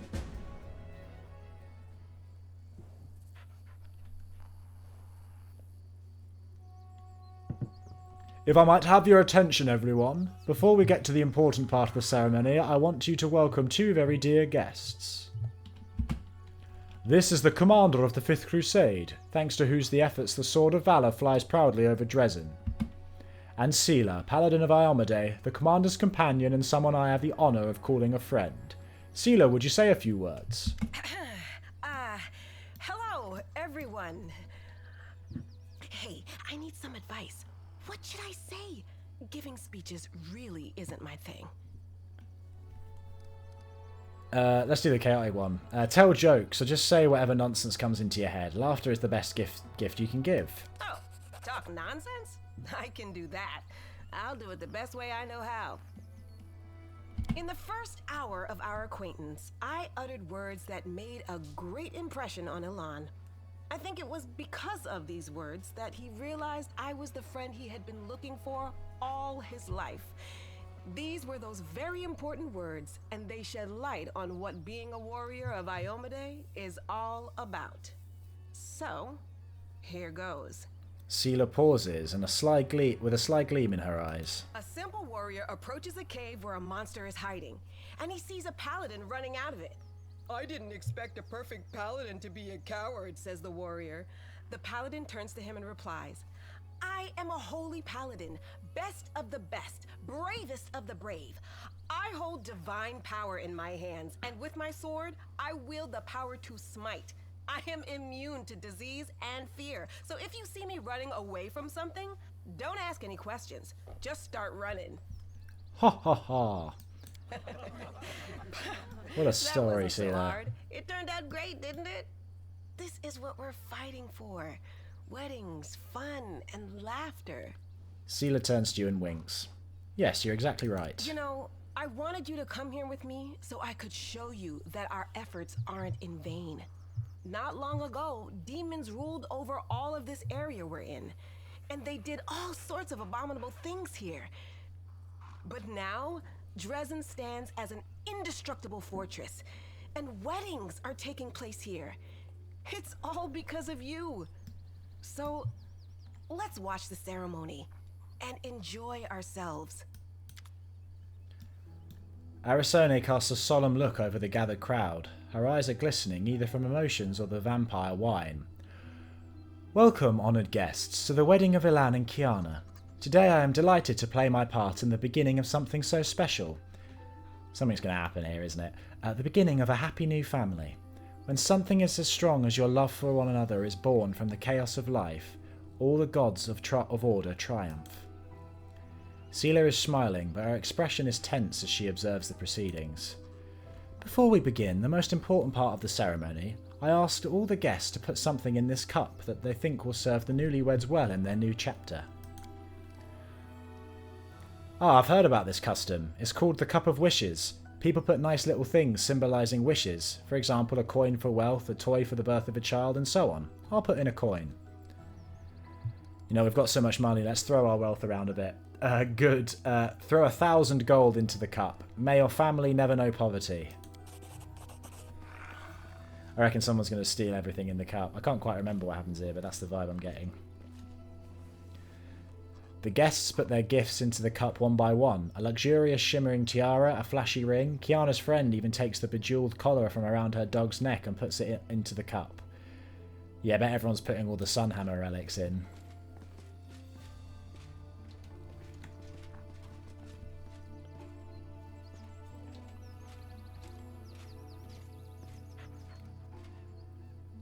Ah, friends, but these gifts are too expensive. The keeper of the macabre menagerie smiles to Kiana, showing her fake fangs. Don't even think about refusing. They come with our best wishes. They come with the best of wishes. Knowledge Arcana. Look more closely at the cup of gifts. Success.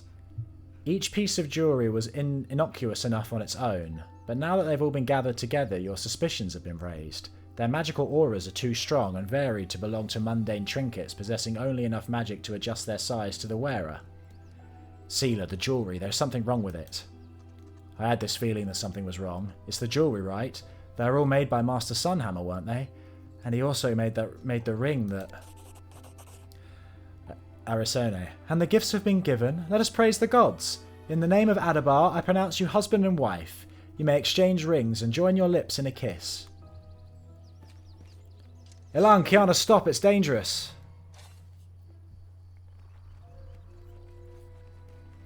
That was a bold move. You ruined everything, mortal. Oh, there's a demon here. Oh, even the bridesmaid and best man were demons.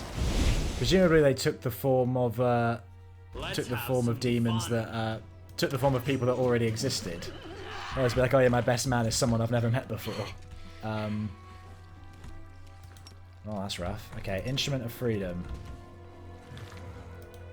The Beast was one. No, not the Beast. Oh, maybe they were possessed, because their bodies are still there. Right, we need to try and save as many... We don't want anyone to die if we can help it.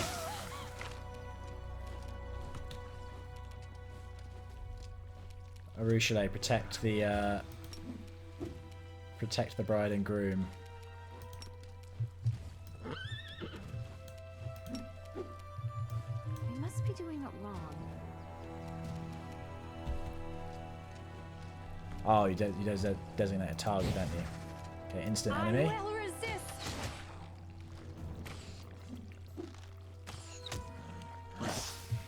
No. No, no, no, no! Oh, no! Is that a guarantee? It can't be a guaranteed thing to happen. Is Kiana dead? Into the fray! Oh, Elan is going to be pissed. Oh, no. I'm actually gutted by that. I would have much preferred... I would have wanted them all to live if I could. Ivu. Take out the distorted mythic shear.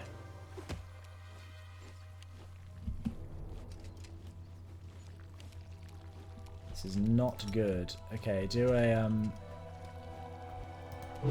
try a phantasmal killer. No. Try another one. I wonder if Darren could revive. If it gets to Darren's turn, maybe we'll try doing a revival thing. I do find it a little bit... I mean, because the game has in-universe ways of bringing people back to life from the dead, but then they basically never use them. Well, they seems like, oh, but they could just use them for people all the time, couldn't they? Is my point. Like, they could, like, Alana might have died, but the story's going to treat it like she's died for good, when really they could just go get a resurrection scroll and bring her back. Maybe there's a reason why they can't do that, but usually the main reason seems to be money, but everyone here seems loaded, so...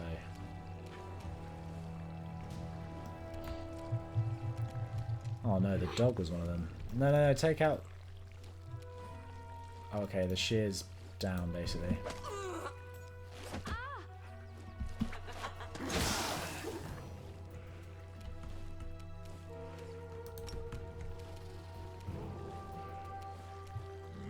This thing refuses to cooperate. Okay, is she not actually dead? This thing refuses to cooperate.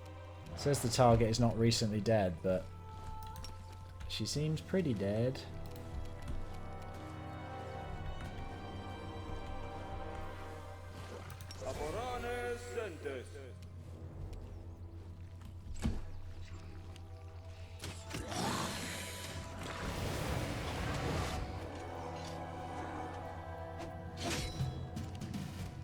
Why is that shear not dying?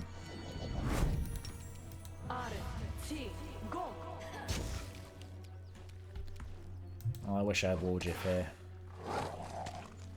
to give us haste.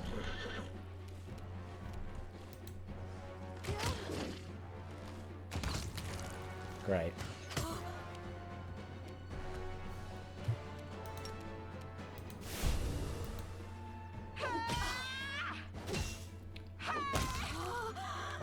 Seelah, you do good damage.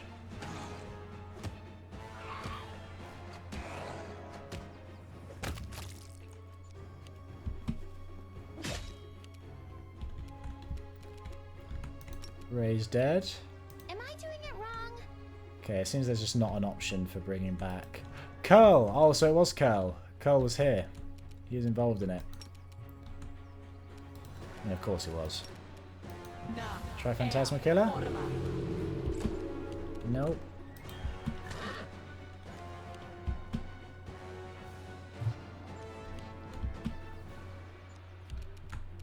Begone, fiend!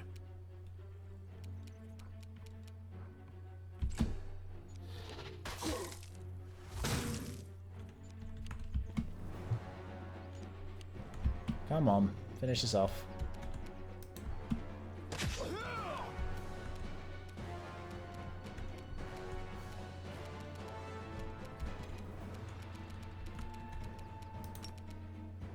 This thing refuses to cooperate. Still not recently dead.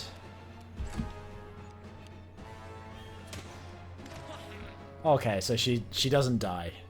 She was just killed in the fight, but she doesn't actually get killed. Arisone leans over Curl's body, whispering the words of some prayer or spell. Then she looks up, her eyes full of terror. Commander, I must inform you. We've fallen victim to a demonic plot. No. But I don't understand. How? Why? Priestess, you need to focus. Do you know what happened here or not? Yes, I think so. You all know what possession is, yes? Where a demon can take over the body of a mortal? Well, there is a more cunning version of this process. When the demon possesses the body, the poor victim's soul is transferred into a special vessel, a vessel for souls. The item most commonly used for this purpose is a gemstone. How did the demons get here? The Sword of Valor was supposed to keep them away. They didn't get here, they've been here all along, inside the jewellery. And now I realise, these vessels are enchanted to ensure no one sees them for what they truly are. This is why we didn't notice the demon's presence until the very last moment. No one did. Seelah swears. So all this happened because of some sparkly rocks. But wait, that means... Yes, it's all because of the sparkly rocks. I think the more expensive pieces housed more powerful demons. Their maker likely had to use more costly materials for the enchantments on those pieces, to mask the demon's presence. He didn't want his atrocities to leave him out of pocket. So let me get this straight. We paid this scumbag a small fortune just so we could go and set a disgusting demon on us? What a crook. All the jewellery was made by the same person. Derek Sunhammer, right? That I do not know. Well, I do. I can smell it. All this shit came right from the same sewer. Did you say possession? So Curl was possessed by a demon that day back at the Houndheart's camp. This young boy's body is alive, but his soul is gone. Arisoni moves her hand from pointing at Curl to gesture to the other people lying motionless around her. As are the souls of the other guests, even the poor dogs. Their bodies have been possessed by demons for some time already, and their souls have been transferred into the jewellery. The demon behind this plot stole the cup, taking all the souls with him. Until the jewellery is found and destroyed, we have no hope of saving these poor people. Elan and Kiana are clutching each other's hands. The young woman speaks first. We can't leave it like this. Our friends need help. I wish I knew if this tragedy could have been prevented. Well, if we'd killed or captured Curl back at the camp, we would have realised that he was possessed and that the ring was the cause. And if we'd known that, all this tragedy would never have happened. That's going to make him pissed at Seelah if we say that, because it was Seelah that saved Curl's life. Or he'll blame himself. But Nest is sort of go with the flow, so maybe she would just say that out loud as like a thought crosses her head. Well, yeah, that's it. You might as well just say it, but Seelah got in the middle of it and ruined everything. Sorry, Seelah. Didn't mean to inadvertently throw you on... Well, I did. I knew that was what the implication was. Seelah's face twists into a weary grimace, then she looks away, thinking. What can we do, Commander? If demons have kidnapped the souls and trapped them in the jewellery, we must stop them. I know what we have to do. We need to get back to Dresden right now. First thing that possessed Curl... the first ring that possessed Curl and the second ring I was stupid enough to give you, they both came from the same place. The shop's owned by Derek Sunhammer. We have to get back to Dresden and pay a visit to the Master Jeweller. Elan, are you with us? No, we'll stay here and make sure the bodies whose souls were stolen are returned safely to Dresden. We can't leave them unprotected. If we find the lost souls, we'll be able to bring all the demon's victims back to life. He turns to Kiana. This will be a strange and sorrowful start to our life, but we must. I married a crusader, not a city baker. We were never going to have a peaceful life, but we'll get through this together. We have to rush back to Dresden was the instruction.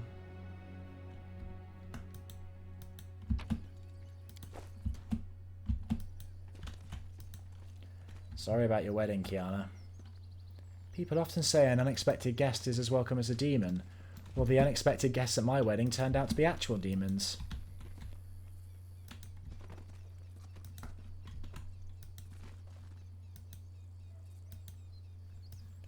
Okay, well, let's go.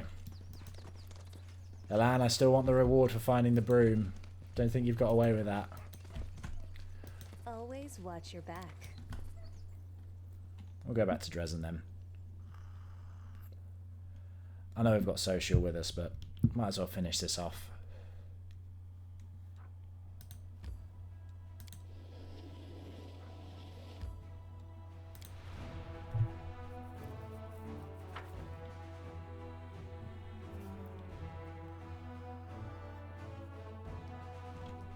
He's an idiot if he's still hanging around his shop.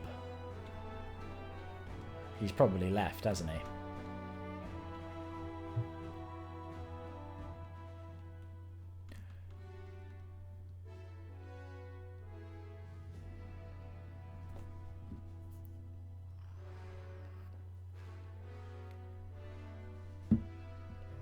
I'm glad I didn't actually kill Kiana. Everyone just collapsed and then the demons appeared. Also, it happened here as well. Seelah is standing with her weapon drawn, her eyes ablaze. Have you seen the bodies in the streets? I'd bet anything this was the doing of our jeweller. Let's go to his shop quickly if you're ready. Yes, let's go quickly.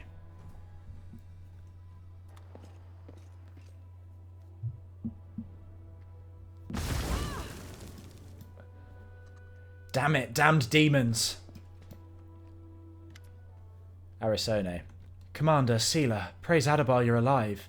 The usually dignified Arisoni struggles to catch her breath after running, and she says, nervously clenching in her hands, I have received news from other temples of Adabar, most disturbing news. What we saw at Elan and Kiana's wedding has been happening across Mendev. People who bought Derek Sunhammer's jewellery have been dropping to the ground lifeless, with demons emerging from their bodies. The damage done is hard to measure. Demons appeared in 100 locations, and many of them immediately used the turmoil to commit atrocities. Killing, stealing, wreaking wanton destruction. Some were quickly dealt with, the cursed jewellery taken from them, and the imprisoned souls freed. But most of the demons fled, taking the jewellery containing the souls of their poor victims with them. Derek Sunhammer himself escaped too. The Inquisition of the Church of Iomedae is searching for him, but they have no leads yet. The Church of Adambar is doing whatever it can. We also suffered losses among both our congregation and our clergy. Arisone shakes her head sadly. Such a devious plot, and now how skillfully it was executed.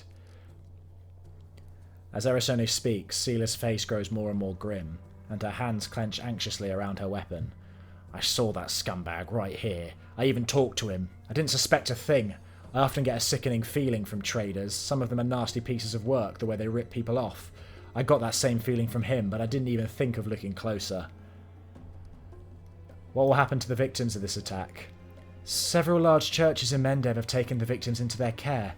The priests will keep their bodies alive and well, but unless the jewellery is found and their souls returned, all these efforts will be for naught. What did Sunhammer want to achieve by doing this? It's not clear, but he's been the most famous jeweller in Mendev for several years now. He counted many influential personages or their relatives among his clients. Nobility, generals, priests, merchants. They, their children, or their loved ones are now only lifeless bodies.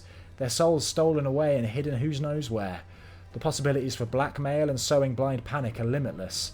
I suppose the Inquisition and the Mendevian authorities will try to keep the situation under control, but it is still extremely dangerous. How did no one notice anything? Magic, Knight Commander, and highly sophisticated magic at that. The jewellery items were all well protected, and no one detected the demons hiding in them. If we assume that Derek Sunhammer not only made the jewellery but also charmed the items, we must conclude that he is an incredibly powerful and skilled spellcaster. So all his jewellery came with a hidden surprise? Not all of it. The Inquisition combed through everything. Most of what was sold in Sunhammer's shops were perfectly ordinary. The demon jewellery was sold to a select few and always by Sunhammer directly, not through his golems. It is clear that he targeted his victims deliberately. I see. That is all I can tell you. I hope I've been helpful. If it's within your power, help track down Sunhammer and the stolen souls, Commander. This chaos must be stopped. Arisone bows to you and leaves. Seelah sheaths her weapon angrily and sucks in a breath through her teeth, but then she seems to steady herself and looks at you, her eyes bright. Well, what do you know? Looks like we got ourselves tangled up in some demonic conspiracy. I'm so glad you came to the wedding with me, and that we managed to find out what happened, because otherwise Seelah the dimwit would have come alone, given the bride a ring with a surprise demon inside, and would have failed miserably when she tried to help. Hey, stop blaming yourself. We handled it in the end, that's what matters. How can I not blame myself? It's my favourite thing to do. Fine, it's good we saved someone at least. Grim determination burns in Seelah's eyes. I can't leave it like this. If anyone has an obligation to find that lowlife Sunhammer and return all the stolen souls, it's me. I'll do everything in my power to find him. Something tells me that the demon collaborating scumbag is somewhere here in the Worldwound. I'll seek help from every quarter. I'll interrogate imprisoned demons and cultists, whatever it takes to get the truth. Okay. It's a big step. Oh, wow. Nearly gone for 2 hours. That ran on longer than I was expecting. Okay, well, I'm definitely going to leave it there. But thank you for watching, especially if you got to the end. And yeah, if you want to leave a like or a comment, that would be very nice. And if you want to keep track of the series, I will be posting stuff daily, so you can subscribe.